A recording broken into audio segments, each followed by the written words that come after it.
Olá pessoal, dando continuidade ao nosso curso de negociação voltado à solução autocompositiva de conflitos trabalhistas, essa é a nossa aula de número 14 e nós começamos a falar a partir de agora de princípios da persuasão aplicados à negociação. E eu chamo a sua atenção de que a partir de agora, as próximas aulas que nós teremos, essa e as que se sucederem, elas envolvem a aplicação de noções de psicologia, noções, construções e conceitos, naturalmente, né, num nível básico, de psicologia aplicadas à negociação voltada à solução de conflitos. Começamos a falar a partir de agora sobre princípios da persuasão e depois vamos ver alguns conceitos e algumas noções de psicologia comportamental ou análise de comportamento aplicado àquilo que eu estou chamando de gestão de comportamentos no âmbito ou durante a interlocução voltada à solução consensual de conflitos trabalhistas. Então começamos agora a falar sobre os princípios da persuasão. A primeira ideia fundamental é que nós vamos tratar de alguns conceitos e algumas construções que têm a sua base, inclusive do ponto de vista da construção em termos metodológicos científica, né? Ou seja, não estamos falando de achismos ou de intuitivismos, né? Vamos falar de conceitos e construções aplicadas, mas que têm uma base consistente do ponto de vista científico e metodológico, e que tem o sentido de contribuir com a busca da solução de consenso. Eu diria até numa perspectiva assim, bem funcional e pragmática, né? Afunilando a ideia, é que no fundo nós estamos falando, né, em dificultar para o outro lado o não.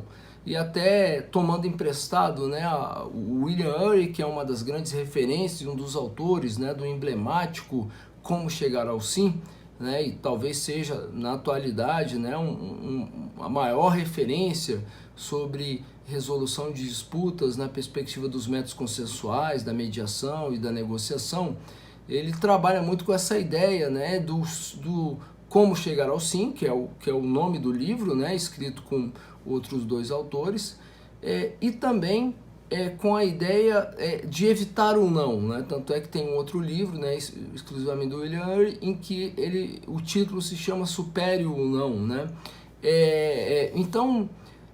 Enfim, essa é a ideia fundamental, né? Dificultarmos do outro lado o não, né? Basicamente numa perspectiva assim, bem resumida e bem pragmática.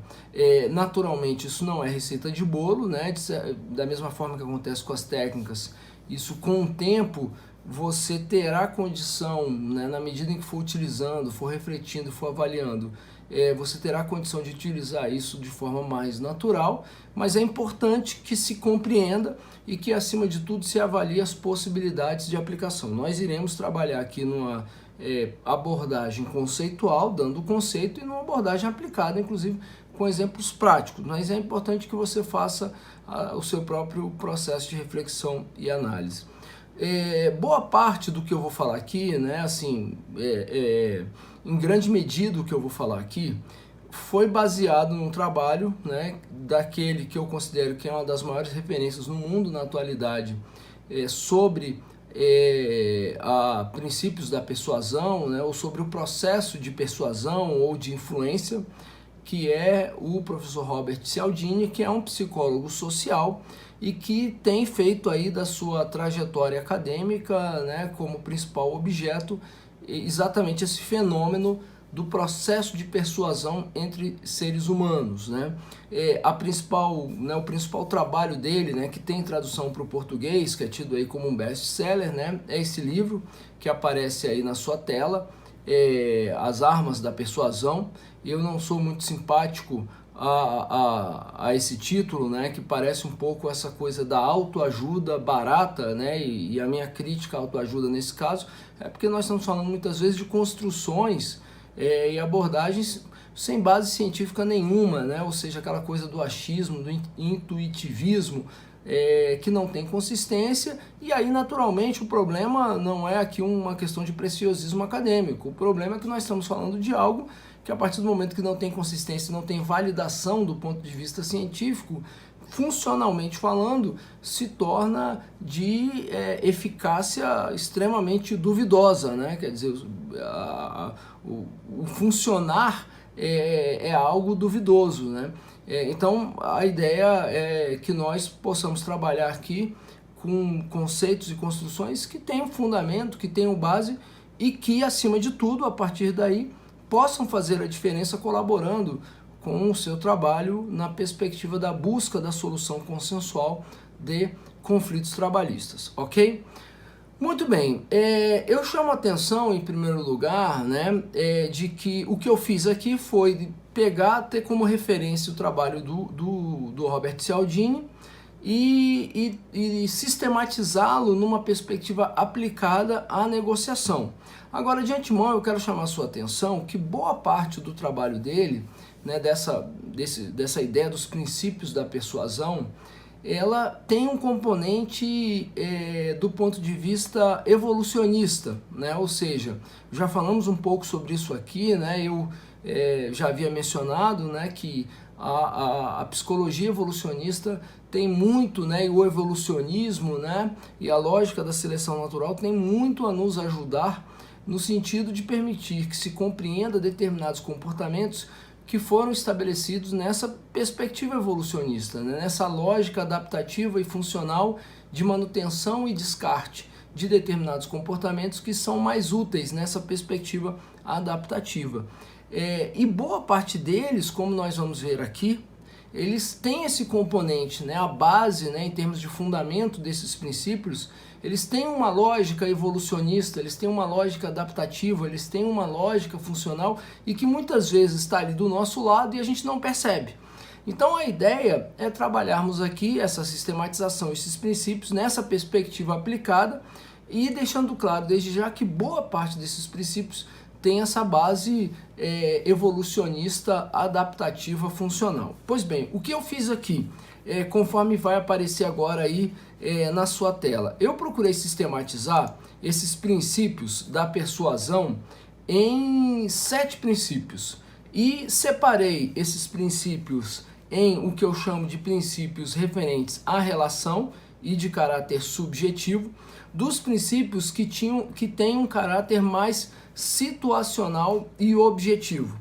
Os princípios que têm esse caráter subjetivo, que vai dizer respeito aos sujeitos, à relação, eles correspondem ao princípio da reciprocidade, da afeição, aprovação social, compromisso, coerência e autoridade. E os princípios que teriam esse caráter mais objetivo, mais situacional, mais contextual, corresponde ao princípio do contraste e da escassez, ok? Então vamos começar com esses princípios que teriam esse caráter mais subjetivo e que dizem respeito à relação, e talvez se não está claro para você até aqui o que eu quero dizer com essa separação, nós vamos, isso vai ficar claro a partir de agora, né? A partir do momento que avançarmos na nossa conversa. O fundamental aqui é que você assimile o conceito para que possa compreender e a partir daí aplicar da melhor maneira possível. Eu quero chamar a sua atenção desde já, mais uma vez, para que você acompanhe a nossa conversa com o seu roteiro. No seu roteiro tem aí uma tabela em que eu procurei sistematizar todos os princípios, né, colocando aí conceito, aplicação, enfim. É importante que você, né, principalmente ao final, leia, né, dê uma olhada nessa tabela, né, e tenha consigo para utilizá-la e fazer as suas reflexões após as experiências que eventualmente tiver. Então vamos começar aqui seguindo esta sequência, né? Vamos começar com os princípios mais de caráter subjetivo e que dizem respeito à relação. E o primeiro princípio que nós vamos trabalhar aqui a partir de agora é o princípio da reciprocidade. Se a gente fosse resumir o princípio da reciprocidade aqui numa frase simples e de fácil compreensão e comum e popular, a gente poderia dizer isso aqui tem uma lógica a lógica do dando que se recebe, né? Ou seja, essa ideia do dando que se recebe, não obstante poder, né, e muitas vezes, né, quando transporta isso para um ambiente político, ser visto de uma forma moralmente censurável, isso aqui tem um fundamento, inclusive, evolucionista, né, numa perspectiva de convivência coletiva. A lógica da convivência coletiva é exatamente uma lógica de reciprocidade. Os seres humanos perceberam num dado momento da evolução que a convivência coletiva era algo útil, era algo funcional, era algo adaptativo, era algo que traria benefícios para a sobrevivência e, acima de tudo, que é algo importante nessa perspectiva evolucionista, é a reprodução, né, que acaba levando, né, a ideia de perpetuação da espécie. Então se percebeu num dado momento da história, né, do ser humano que era útil, interessante e traria benefícios essa convivência, acima de tudo nessa perspectiva da reciprocidade, né? De que eu ajudo hoje e amanhã eu sou ajudado, ou eu ajudo e sou ajudado ao mesmo tempo. Então, né, ou seja, eu vou viver em coletividade para ter mais acesso e facilitar, né, se a gente pensar, por exemplo, em sociedades caçadoras ou coletoras, né, eu vou ajudar na obtenção da caça, na proteção contra os predadores e serei ajudado. Essa é a lógica da reciprocidade. Então, vamos dizer, nós já nascemos com essa tendência, digamos assim, e aí obviamente eu estou falando isso neste contexto dessa nossa conversa, né? Quer dizer, isso aqui é um curso, é uma conversa sobre o processo de negociação aplicado, né? Isso aqui não é um curso de psicologia, mas a minha ideia é chamar a atenção para o fato de que, num dado momento, se percebeu que isso seria útil e importante para a nossa evolução, para a nossa sobrevivência. Então, nós já temos essa tendência, naturalmente, de observarmos o princípio da reciprocidade, né? Quer ver algumas aplicações simples disso, né? Olha só, pense bem no que eu vou te falar agora. Você chega numa loja e vai comprar um determinado produto, né? Uma vez eu, né, até brincava com a minha esposa, nós tínhamos ido comprar um colchão, né? E aí chegamos numa determinada loja e aí o vendedor, estávamos com os nossos filhos, né? Enfim, crianças, né, de pouca idade, né? Um tem 3, outro tem 5 anos. E eles aprontando na loja, subindo nos colchões, e o vendedor tendo a maior boa vontade com eles, e oferecia água, e fazia isso e aquilo, e olhando os colchões, e fazendo um esforço enorme para nos agradar. E aí eu percebendo aquilo, né, e assim, e junto com a minha esposa e tal. E aí depois que ele falou, a gente, né, nós iríamos olhar outras opções, naturalmente, já né, aquela aquela era uma das primeiras lojas que nós estávamos olhando, não era a primeira, mas era a segunda ou terceira, então iríamos em outro, que tinha outras opções ali naquele local onde estávamos, e aí o vendedor, né, deu toda a atenção, mostrou várias opções, e eu, depois que ele concluiu a sua apresentação, explicou e mostrou as disponibilidades, eu falei, ok, obrigado, e nós vamos olhar, vamos ver se tem outras alternativas, né, de loja. E aí, conforme for, voltamos aqui, ok? E aí, assim, numa boa, eu falei assim, de forma educada, mas assim, curto e grosso, digamos assim, né? Não me alonguei muito nessa justificativa, apenas dei esse esclarecimento. E aí, peguei a minha esposa e falei, então vamos para outra loja, né? E falei, ó, vamos lá. E aí, quando, né, minha esposa ficou me olhando assim, eu virei e falei assim, vem cá, você está se sentindo desconfortável, não tá? Você está se sentindo mal porque você viu que o vendedor foi extremamente atencioso conosco, inclusive permitiu que as crianças fizessem o que fizeram, subiam nos colchões e tudo mais, ofereceu água e tal, e você está se sentindo desconfortável porque você achava que a gente teria que estar comprando naquela loja, não é? Ela falou, como é que você sabe? Eu falei, não, o princípio da reciprocidade. Isso já está dentro do manual dele, né? Ele sabe disso, ainda que ele não saiba disso com esse conceito. Então, essa é uma, né, e seguramente você já passou por esse tipo de situação. Isso é extremamente compreensível, isso está, né, baseado na ideia da reciprocidade. Nós nos sentimos naturalmente devedores daqueles que nos fazem concessão. E o que isso tem a ver com a negociação e como é que a gente aplica na negociação? De várias formas. Existe um exemplo básico em algumas negociações, que é o recuo, o recuo seguido de concessão, né? O que é isso? E é muito comum, né? O próprio Cialdini trabalha com esse exemplo. O sujeito vira para você e te oferece um determinado produto num valor maior. Aí você fala não, né? Por exemplo, geralmente, né? O sujeito que está vendendo produtos na rua. Ó, tá aqui esse buquê de flores, né? Que custa R$50. Não. Ah, mas você compraria um botão por R$5? Aí você já teria, assim, às vezes você teria uma tendência maior a dizer sim. E qual é a lógica que está por trás disso? Ele fez uma concessão, ou seja, ele reduziu aquele produto que estava oferecendo. E aí, como ele fez uma concessão, você se sente na obrigação de fazer uma contraconcessão. Nas negociações de barganha, isso acontece a todo momento. Nas negociações de barganha, você a todo momento, essa lógica de concessão e contraconcessões, ela está baseada na reciprocidade. Como a gente viu aqui quando vimos, por exemplo, um exemplo de uma negociação competitiva, que é uma típica negociação de barganha.